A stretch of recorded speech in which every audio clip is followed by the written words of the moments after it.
पिछले कई दिनों से नेपाल में जो आपाधापी चल रही थी, तो इस समय वहाँ के क्या हालात है? इस समय हालात वहाँ के पहले से बहुत अच्छे हैं, नॉर्मल हैं। सबसे बड़ी बात ये है कि भारत के जितने भी टूरिस्ट गए थे सब सुरक्षित लौट आए। और सिर्फ एक जो है नोएडा की जो थी बिजनेसमैन थे, वो लोग छत से खुद को बचाने के लिए कूद गए, तो उनकी पत्नी की मृत्यु हो गई। बाकी कोई क्षति नहीं हुई है भारत की। और सबसे अच्छी बात ये है कि जनरेशन जेड जो है वो जिसको चाह रहा था, सुशीला कार्की को। सुशीला कार्की जी नेपाल की पहली महिला मुख्य न्यायाधीश थी, बनी थी।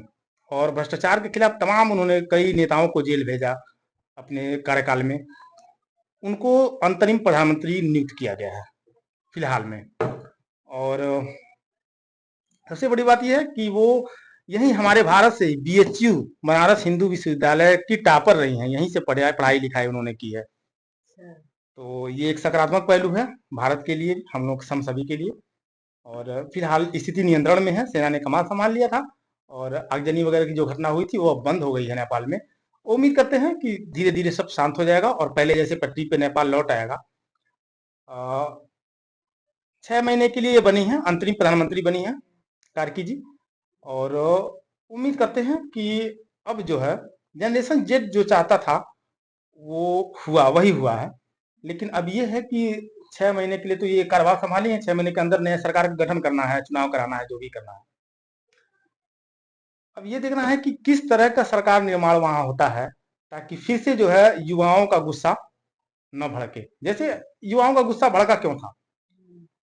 नेताओं के लड़कों के अच्छे अच्छे होटल हैं, अच्छे अच्छे गाड़ियों में घूम रहे हैं, करोड़ों की गाड़ियों में घूम रहे हैं, होटल में पार्टनरशिप है, वाटर पार्क है चल रहा है, ये है वो, मतलब सब सारी सुविधाएं उनको मिली हैं।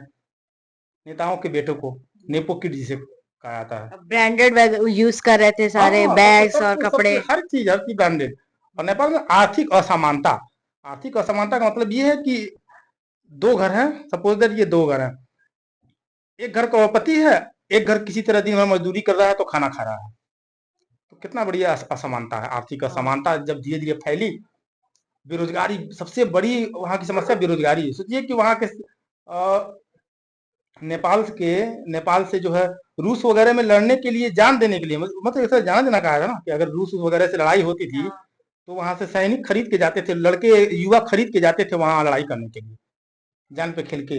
रोजगार का ये हाल था। और अब स्थिति काफी नियंत्रण में है, पहले से काफी नियंत्रण में है। कार्की जी ने कमान संभाल लिया है और अच्छे से संभाला है, अच्छे से संभालेंगे भी, क्योंकि उनकी शिक्षा दीक्षा जो है बनारस हिंदू विश्वविद्यालय से हुई है, यहाँ की टॉपर रही हैं।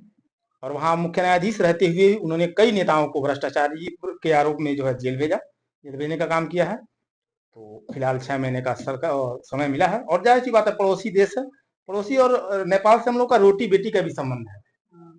ये संबंध ऐसा है कि हम लोग नेपाल में अगर कुछ हो रहा है तो उससे हम लोग आंख नहीं मूंद सकते हैं। तो अगर वहाँ शांति बहाल होती है तो सबसे ज्यादा खुशी किसी को होगी तो भारत को होगी।